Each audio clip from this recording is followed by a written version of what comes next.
impact. And whilst much of this discussion might focus on the African continent, we also understand that this is a topic that can be carried along on all parts of the globe. So a particular welcome to all our guests today. And Nifemi, here we are, another week, another exciting conversation ahead of us. How are you? I'm doing very well. We're back talking business.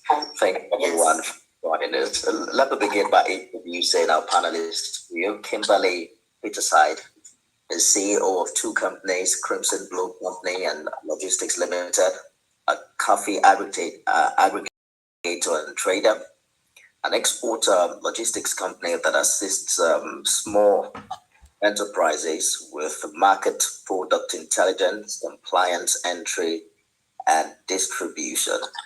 There's also Posh Perceptions, which is a travel, tourism, and hospitality platform that gives you posh destinations with jaw-dropping packages.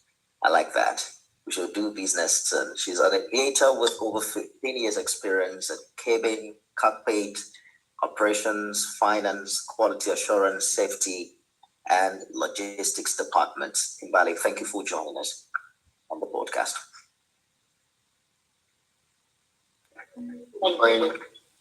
You're welcome. Prince Kayode Oguntayo is an agripreneur who specializes in the fruits and vegetables value chain. Along with that, he also focuses on the adoption of sustainable and smart agriculture, especially those that can easily be adapted to the local environment.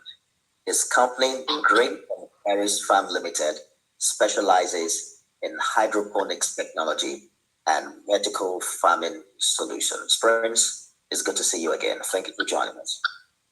Thank you for having me.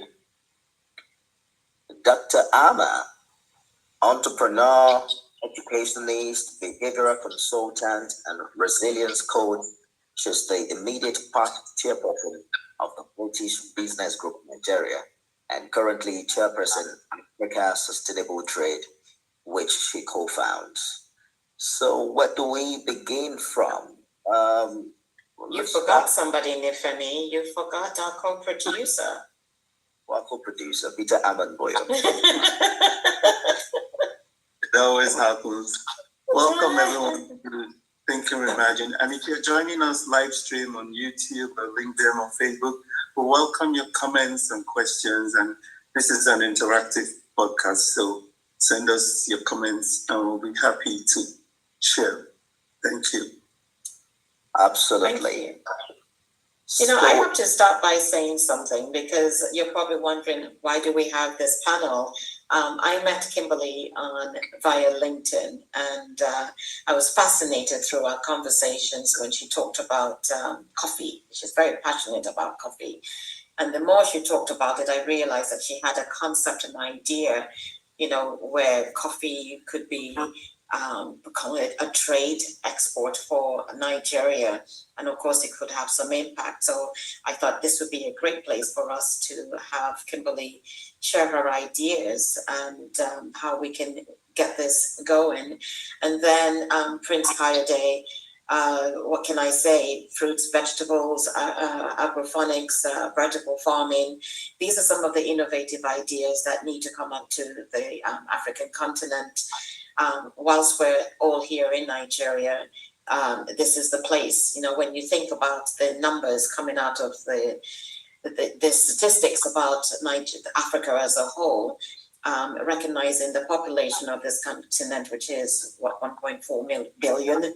1.4 billion and expected to grow to 2.5 billion by 2050, and yet only 1% of investment actually comes into this continent. The rest of it is aid. So it's becoming really critical for Africans, everyone on the African continent, to recognize that it's important to build wealth creation on this continent, to have an inclusive economic participation is really critical. So I think that the ideas that we're going to share today are just one of many. You know, Africa Sustainable Trade is really into the intercontinental trade investment and development, absolutely critical for this continent. So wonderful to have you join us today and to share some of your ideas and to move us forward. So thank you again for joining us. So where do we start? Kimberly, would you like to just share very briefly what Coffee is about and why you see this as an important sustainable innovation that can be cultivated and have an impact on the continent, or in Nigeria to start with, since that's where you are locally? Is Kimberly still with us? Okay, can you hear me? Yes, Yes. you're audible. Okay, thank you, Dr. Ama. The first time we spoke and all you could hear from my mouth was coffee, coffee, coffee. It came to me as a question. I'm very curious and the inquisitive type, and I've always liked coffee. And I wondered why in Nigeria we didn't have coffee as a commodity like every other continent. I don't know if we know that coffee naturally is the second most traded commodity in the world. And a lot of nations, a lot of countries use that as, their own oil. Let me put it that way. Ethiopia has been building their life on it. Kenya, that I'm just speaking within Africa, not even outside Africa. And they're sustaining their own economy with if we just take the statistics of their sales, from coffee alone, they're able to, sustain their economy to a level. So why are we, banking on the oils in Nigeria when we can actually grow and trade coffee? That was where my curiosity started from. And I wondered, like every other person, because if you talk about coffee, everybody goes, nah, it gives you hypertension, there's some illness going to it. And I was wondering, Coke isn't good for you, but you drink it. Tea, everybody drinks tea. Well, I don't drink tea, but tea has a bit of caffeine in it. So why are we complaining about coffee? And then I also, in my scientific study, my research, I found out that coffee isn't as concentrated as we all think it is, because we have different types of coffee, and instead of settling for the one with the less concentrate, we're all looking at the one with the more concentrate. The one with the less concentrate, which is the Arabica, has the same content kind of with tea, caffeine content. So that's a lot of questions around me. Why don't we have it in on our trade, on our stock exchange? Why aren't we trading? Why aren't people drinking? Why are we giving autonomy to Nescafe? How come Nescafe has the whole market, right? Why are we still bringing in other coffee when we have enough to send out? And the processing, I had to go through the whole chain. I found that processing is a problem. It's just the same way we do with petroleum products. We have to take coffee outside Nigeria to process it and bring it back. So within the supply chain, there's so much gap that could be filled by a lot of people. So why aren't we doing it? Why are we facing things that everybody is going into that particular crop or whatever commodity that is? Why are we leaving coffee alone? Yes, we go into cocoa, we go into cashew, you see them as cash cow, but the main cash cow after gold is coffee. So why is Nigeria not investing in that? My question. So maybe today we might still have people bring their own ideas, but I'm looking for people to work with me. I've gone to a particular level which Dr. Armand knows. Even towards the stock exchange, I mean, we need to put it on. I mean, that is money going. That is money for our country, not just ourselves. Put Nigeria back on the map as a commodity producing country that we can use it to sustain Nigeria to the level. I don't know if you believe me to that level, but trust me, with the kind of data and analysis that I've gotten together, we can pull this through with the right team. I think I'll stop here for now. Well, Kimberly, you're bringing up a very important point, and that is the shift from oil. Oil has been the main export. And what you're saying today is, here's a product, here's something that can be as viable, if not even more viable, because although it may not be the cash crop for this country, it is everywhere else. People are looking for coffee. People consume coffee globally, and Ethiopia, Kenya, coffee is their main export, and they really built an incredible supply chain in those areas. But you brought up a very important question. Last week we were talking about creatives. I think it was about creatives that we brought up. There's so many sectors that are very viable, and it's time that we look beyond oil into other sectors. Really curious. Kayode, join us in this conversation, because I know for you it's about fruits and vegetables, and people need to feed themselves. Food security is a major issue on the continent. No, absolutely. In the sense of, we all know that there are climate issues. We all know population growth. I mean, our population is growing faster than our GDP in Nigeria. So at some point in time, there's going to be a crisis in terms of regards to food and the mismatch with our population. And the conventional way of growing, we haven't even exploited to the capacity of where we should be. And in my own journey in the agricultural space, it's the fact that, I've just decided that, look, there must be a smarter way of doing things, and if you are able to adopt technology and innovation in the agricultural space, you can make a direct impact, and you can make, and so one area which I discovered was in terms of is in the cultivation method, especially using soilless and especially using what is called vertical farming. Vertical farming has so much advantages, especially when it's used in a controlled environment.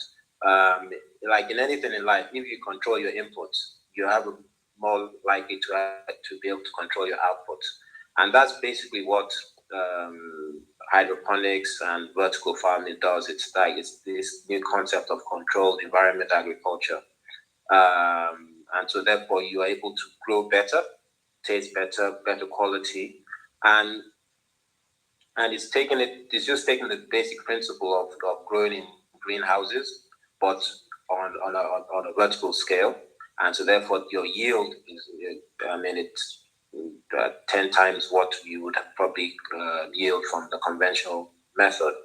And so to ask the question, how do you have an impact from a sustainable and using innovation?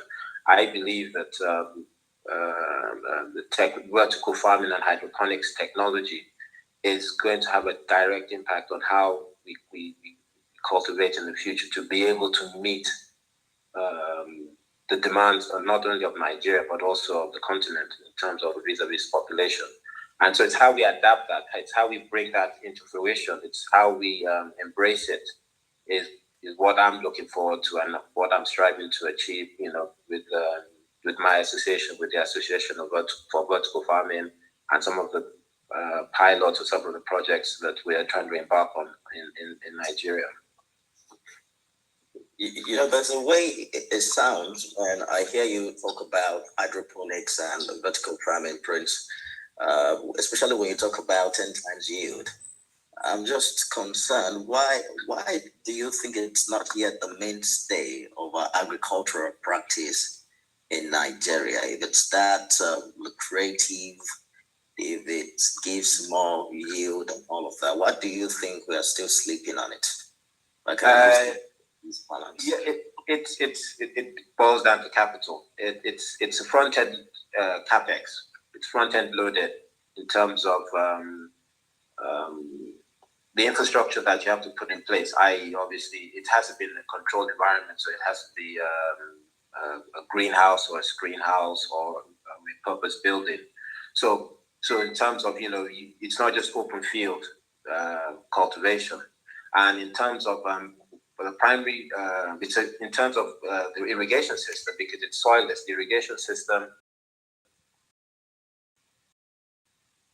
requires power. So in terms of so therefore it has the input of power requirements, and so it's at a stage where the capex is a bit of a deterrent at the moment, and then also the proof of concept hasn't been adopted yet in terms of until it's proven on the continent. It's proven everywhere else in North America, in Europe. It's proven even in Asia where it's been used. So it's not only in the advanced economies; it's also been used in developing economies as well. But it's that inertia, or it's that to get it started in Nigeria. Don't get me wrong. I mean, there are hydroponics facilities or farmers, pre-existing in Nigeria, in Lagos. I mean, there are some in Lekki, there's in Abeokuta, and I'm sure that there are those in Abuja as well. So it's not as if the technology is not here yet, but it's not been proven on a commercial basis, or it's not widespread yet.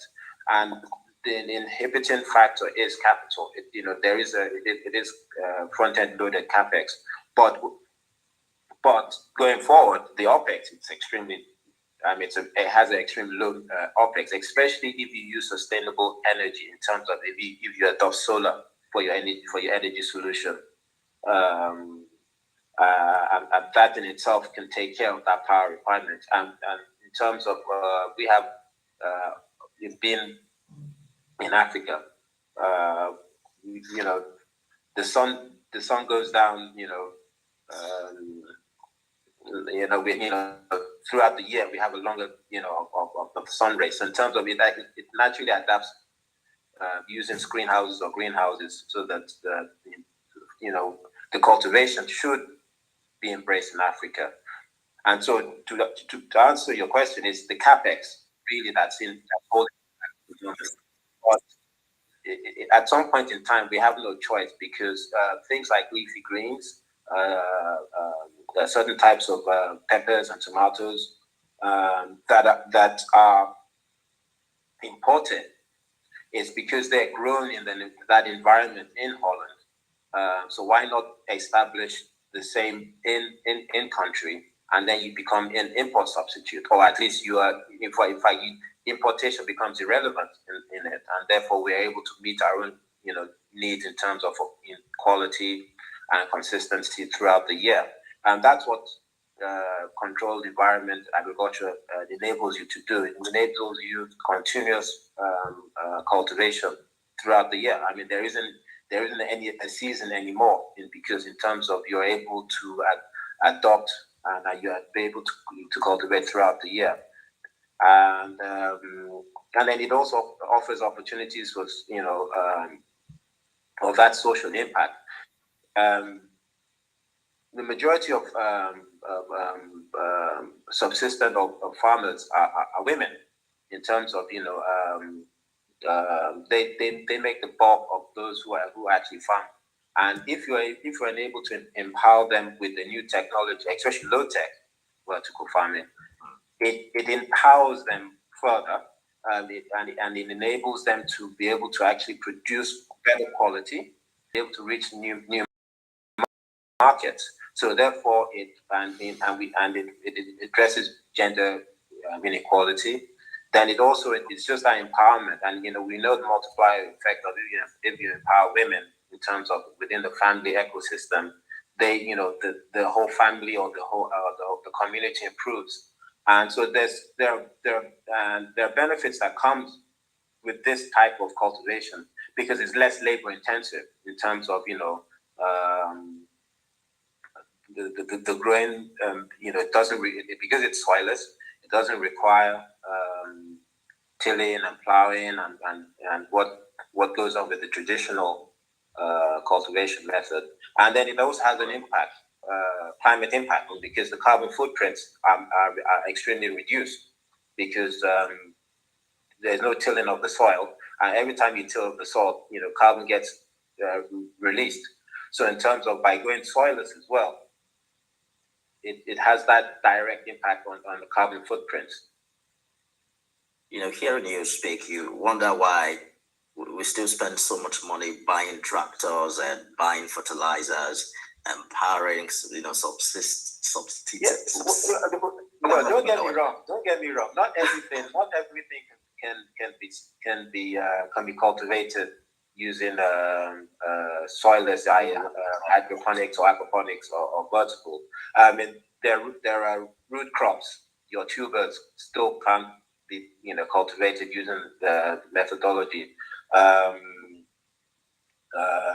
Your maize, they can't be cultivated. So we still need to cultivate maize and your root crops and your wheat and various things the traditional way. But but specifically the fruits and vegetables. All of the tomatoes coming from the north, for instance, you're saying we can get that commercial value from hydroponics, yes or no? Especially when you use vertical, yes. Especially when you use the vertical. Basically, you have 1,000 square meters. And what can you put on 1,000 square meters horizontally? But if you go vertically, you can it's a multiplier effect of that 1,000 square meters of the horizontal. So in terms of it's like building a house. It's like building. You're given 1,000 square meters, and you can only build a horizontal structure, a bungalow or a two-bed. But if you're allowed to go vertical, within the structural specifications, you can go 10 times high or 5 times high. So it means that, it's that same principle. It's the yield that you will get from going vertical. And that's the advantage of vertical farming. So there's let me just butt in quickly. We're going to get back to how you've been able to grow it from, a simple idea to how much impact you've had in your business. But I just want us to quickly bring Kimberly back into the conversation. I want us to explore the, sustainability angle of what we've been able to do in, the years past. The importance of businesses to now constantly improve their products and processes and even their workforce to be able to create, a more sustainable future for not only customers and employees, but the environment. And that's the essence of our conversation on this episode. So speak to us, Kimberly, for instance, what you think has helped the sustainability of your business over the years, perhaps the use of technology. You talked about value chain earlier. What do you think, stands an entrepreneur out in that regard?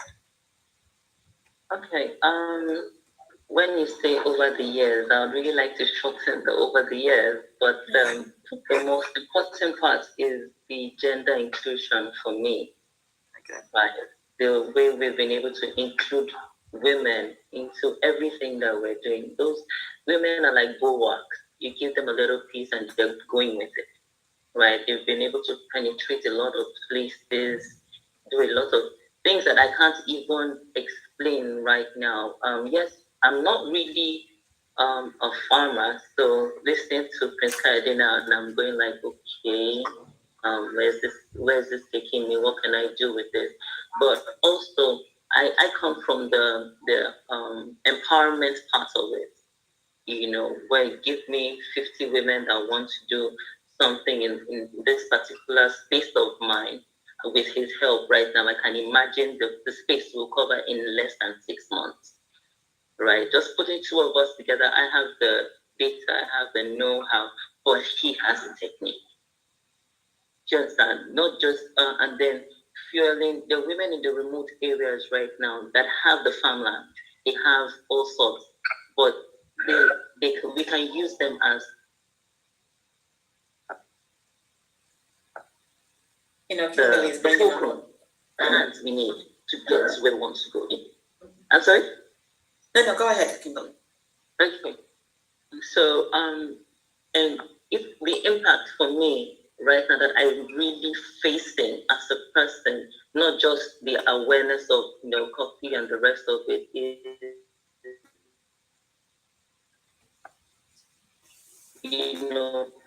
production, production using women activity is 3 times of the men. If you are trying to speak to women, I don't know, my network is a bit unstable, I think. But I hope you can hear me. Yes, you're going in and out, but I hopefully everyone's able to pick up on what you're saying. Yeah, really playing games. But for me, the same way he's explaining or teaching us right now is the same way I've been trying to create, not outside the country first of all, but within our country, and trying to bring together, like, I'm an aggregator. I move with a lot of farmers. I might not be a farmer myself, but with these women, even showing me that, okay, please, we need this. We need I don't know. He's saying we might not need tractors at this point, and I really want to understand how women can actually use his technology now to grow whatever it is. We have people in ginger, we have people in cashew that want to spread. They have the farmland, but they don't know what to do. Getting seedlings alone is a problem. Not to talk of the logistics of it. There's so much gaps that we need to fill. And listening to you right now is making me feel like it's a straight road, but how come we're looking at it and it's bumpy? I don't know if you understand what I'm saying. Right. So right now, as it is for me, the impact is coming from gender inclusion first. So it sounds like before even any. I can hear you.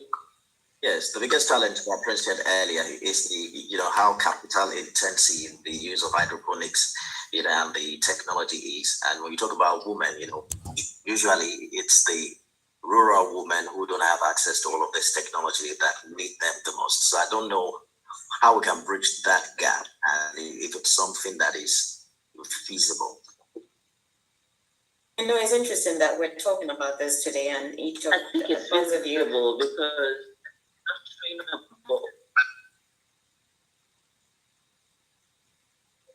and the network is a bit is quite unstable today, so hopefully we can carry on the conversation.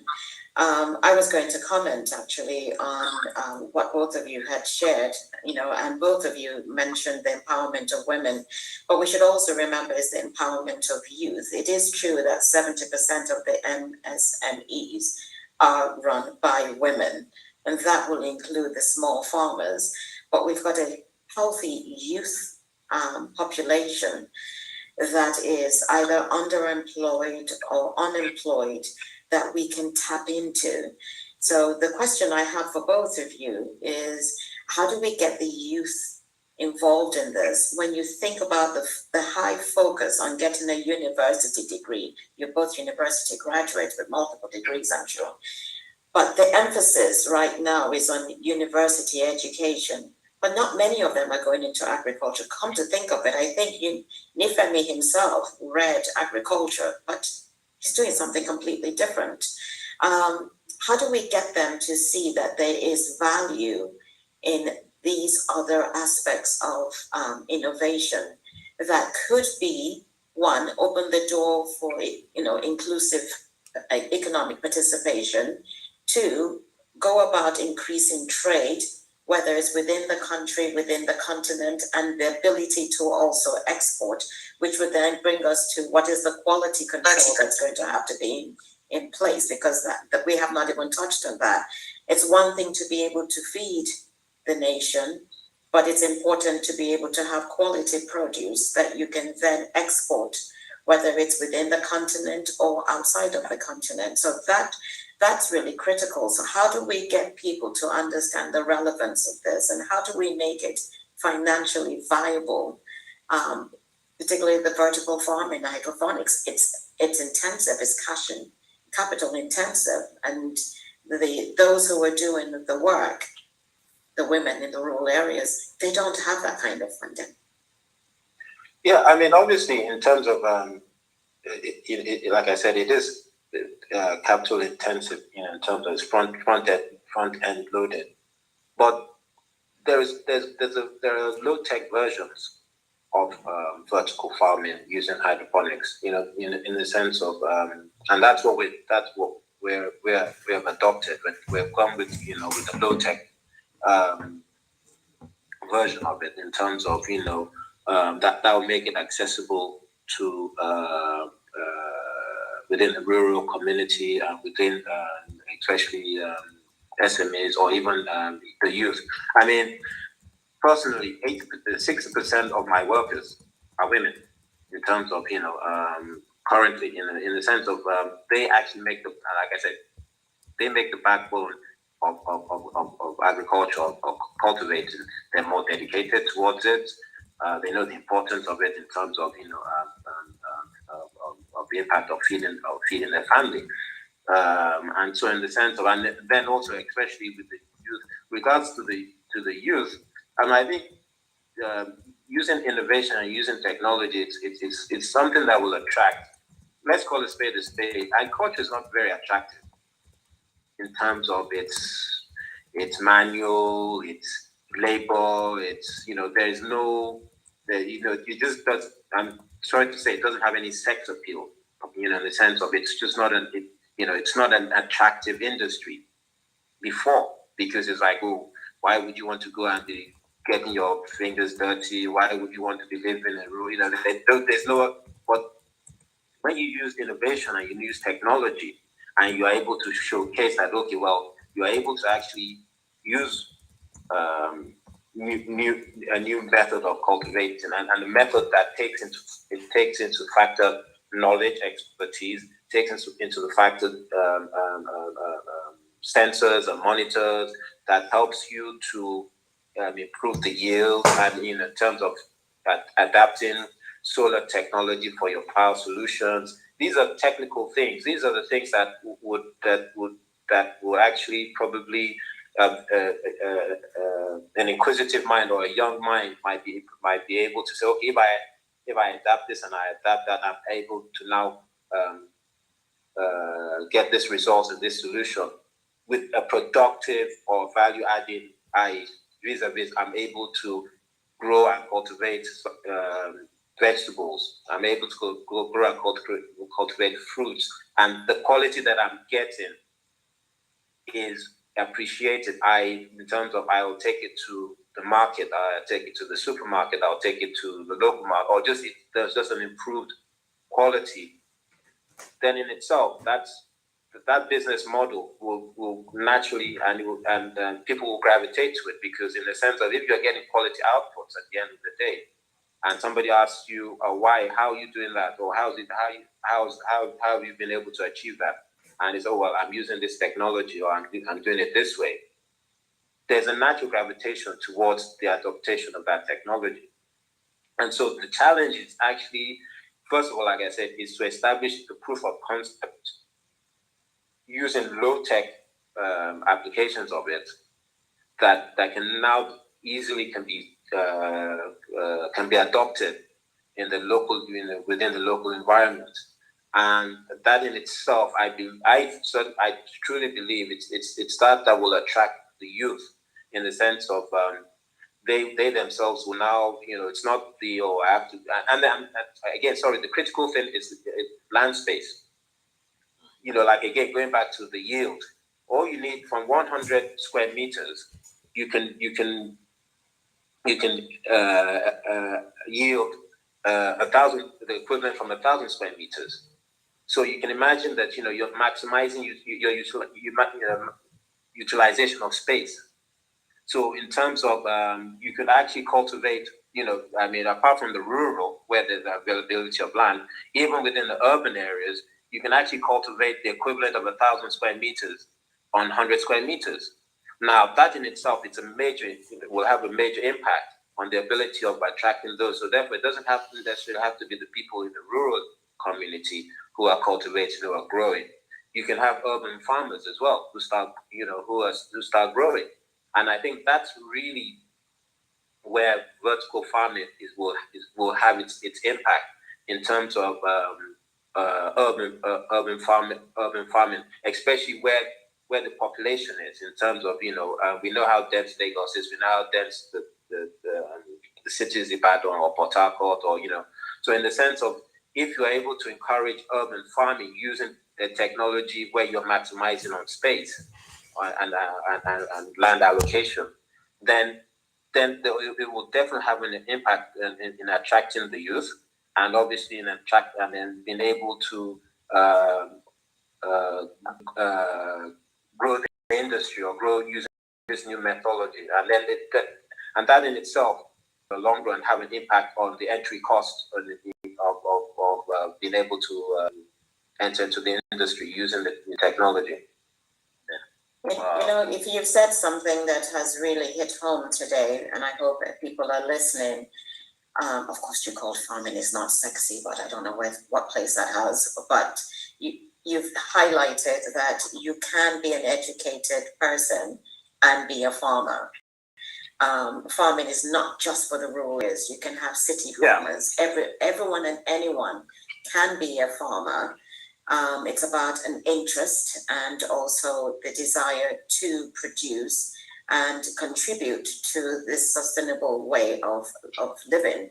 And I think that's very important, because there's so much emphasis on either the creatives or being a doctor or an engineer, yet there's an opportunity to create an ecosystem or to be part of a value chain that not only feeds people, but also produces what can be exported intercontinentally or internationally. And we have to find a way to make this more appealing for youth, but at the same time supporting the women, who are the majority of the farmers. 70% of the world's farmers are women.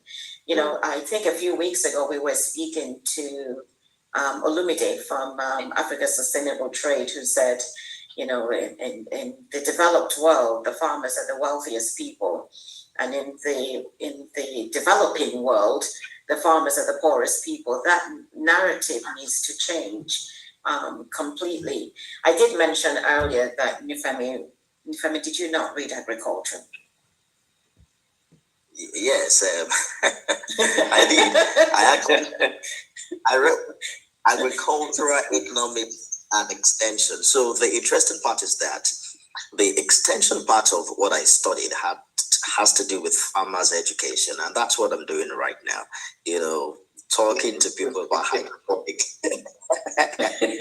And so through journalism, I'm able to explore that side of it. Let's quickly take a comment, I believe, from LinkedIn. This person says, Ronald A. Robinson says, we must continue to empower the woman in Nigeria.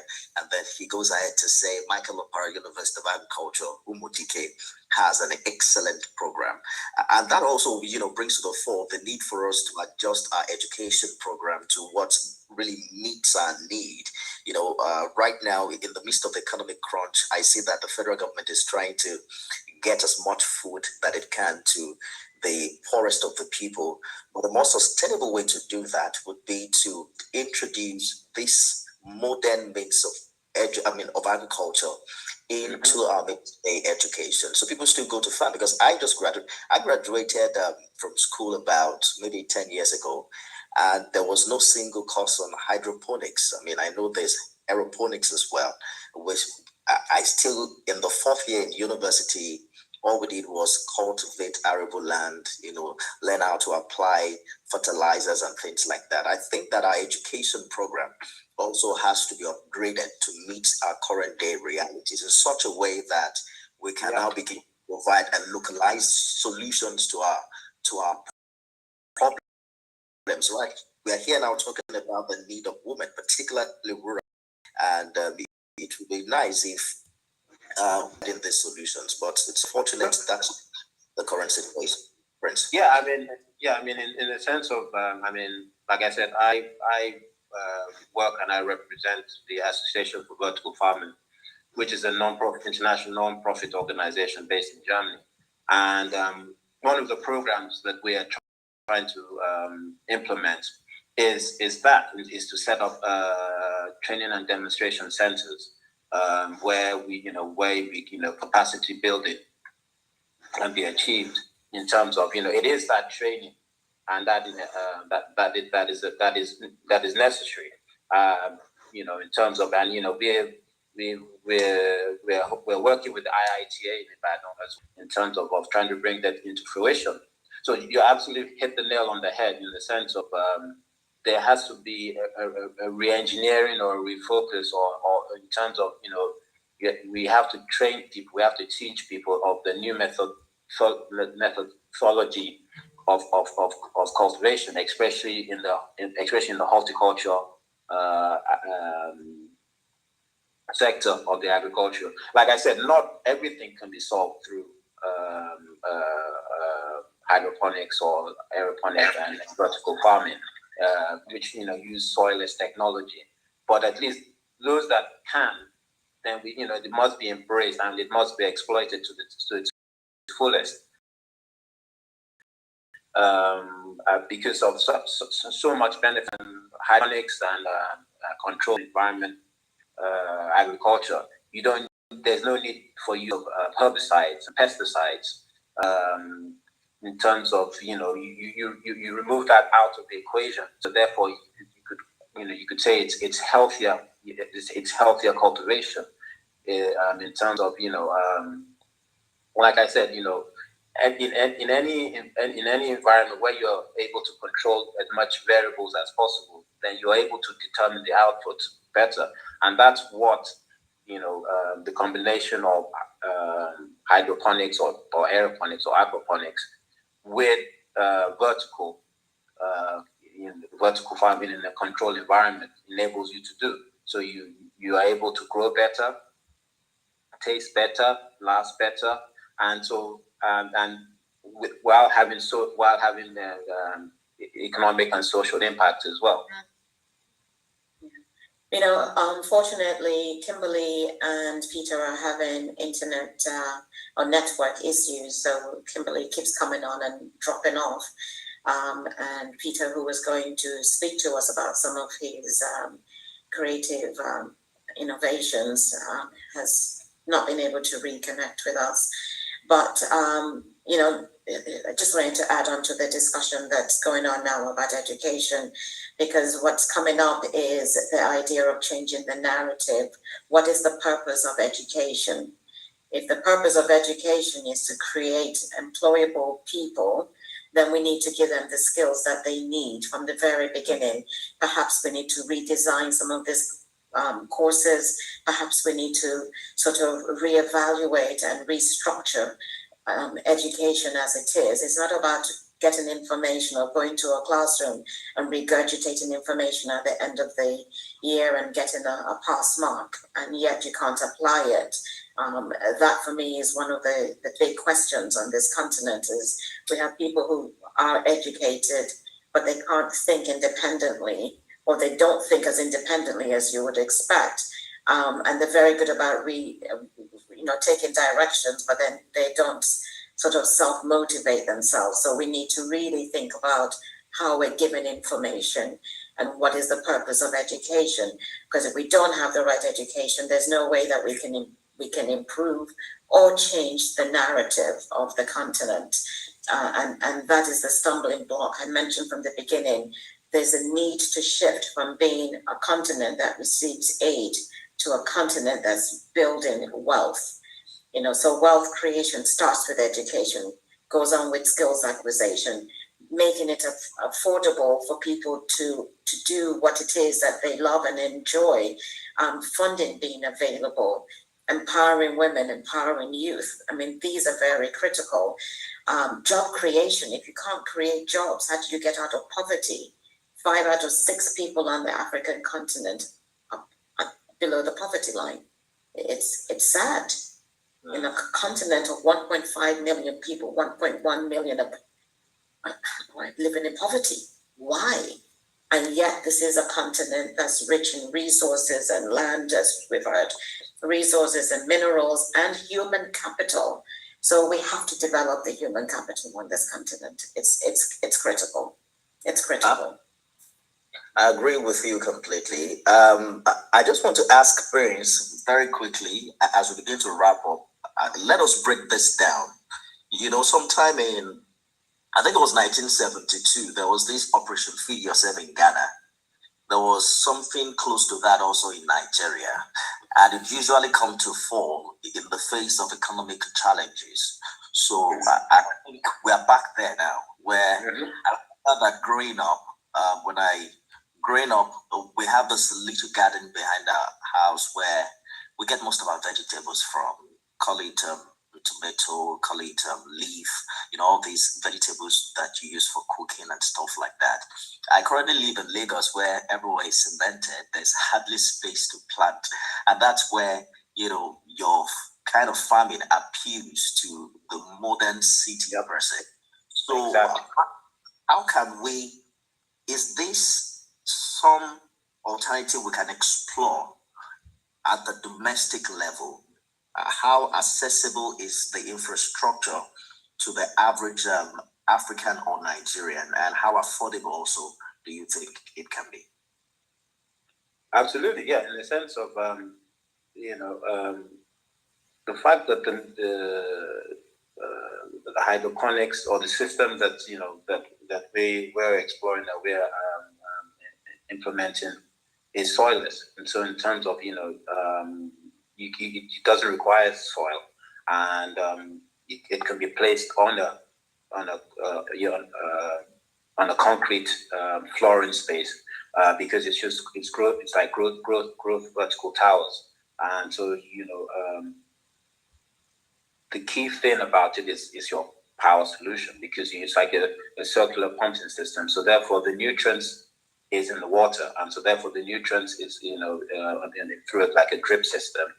It's been precision going on to the roots of whatever you're cultivating, and so therefore the adaptability for the urban dweller is it's extremely viable. So in terms of you actually don't need, and then like I said, and the fact that you're using a soilless environment, you actually will probably be able to control the quality of what you're cultivating, as long as there is the water, as long as there's the irrigation system, and through the nutrients through the water, and obviously it's the power. It's basically it's a pump that will just be circulating. I mean, there are other control mediums that are required. I mean, that's why it's a bit of a capex in terms of there are sensors to monitor the pH value and various things in the water systems and the nutrients. But all things being equal, if you're vast and knowledgeable on how to do it, then you are able to cultivate. I mean, for example, now leafy greens, lettuces, you can grow it in 3 weeks versus the 6 weeks to 8 weeks that it normally takes if you were to cultivate it through the traditional soil method. So that's another thing about hydroponics. There's a fast cycle, so you're able to actually cultivate and grow quicker, because again it's adopting precision. It's also called precision agriculture, because the nutrients are going directly to the roots, and so therefore and then you're not wasting. You're maximizing the use of your resources as well. So therefore it can be adapted in the urban, colony, but it's adaptable for the rural dwellers as well, and it's adaptable for the commercial scale in terms of it's scalable. It's scalable to any size.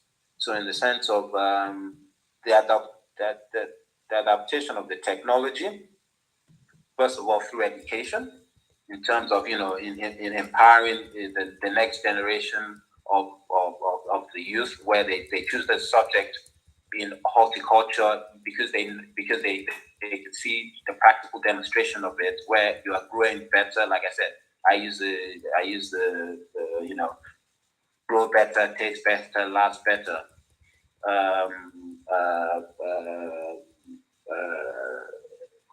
then it embraces it. It attracts people to the industry, and then now to deal with the affordability of it.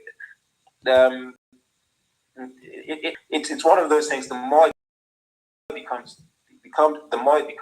obviously is the unit cost of the unit cost starts coming down. It's like solar power, solar solutions. I mean, 10 even 5 years ago, the cost of solar solution, be it just just to power within your household, has come down substantially now, and it keeps coming down. So therefore, now if the power that is required for hydroponics, vertical farming, in a household can be covered by solar, because it's just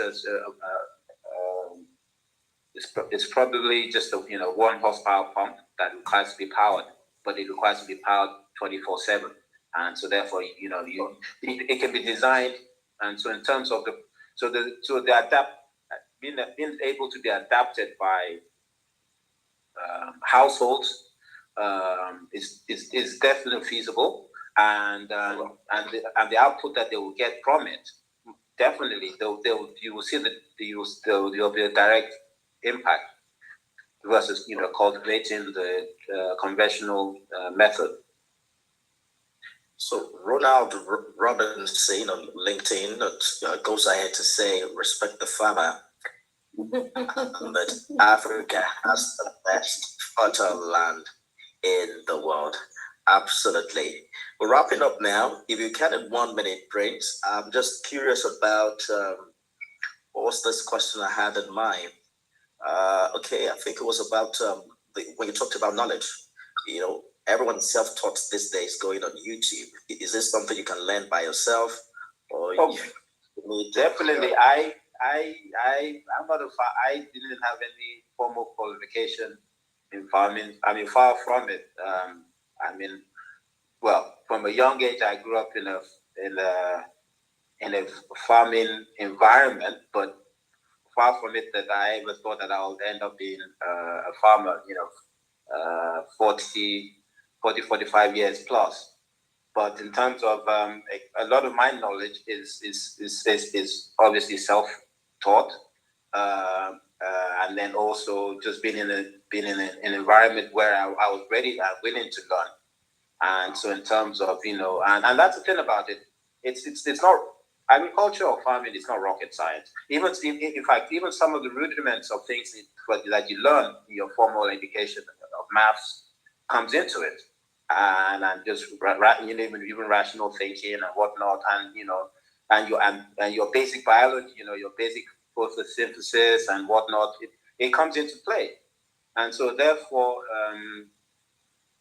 it's something that you can actually you can go online and you can actually learn how to cultivate it, and especially using the new methodologies of hydroponics or aquaponics and vertical farming. And the one thing that we're trying to advocate and to demonstrate is the proof of concept, and be able to now set up commercial vertical farms, as well as also being able to capacity build and to impart the knowledge to others. We have programs that we're working on that we're hoping to be able to develop where people can actually come and go and learn how to cultivate using hydroponic and vertical farming. Hopefully in the next 12 to 24 months, it will come into fruition. And then people can actually be able to go to places where they're able to learn, and then we're able to expand it within some of the research or some of the universities and whatnot as well. There is a program that we're working on to be able to develop that in Nigeria. Now, what about the idea of you cultivating your own vegetable? Oh, I'm all for it. I always have a garden.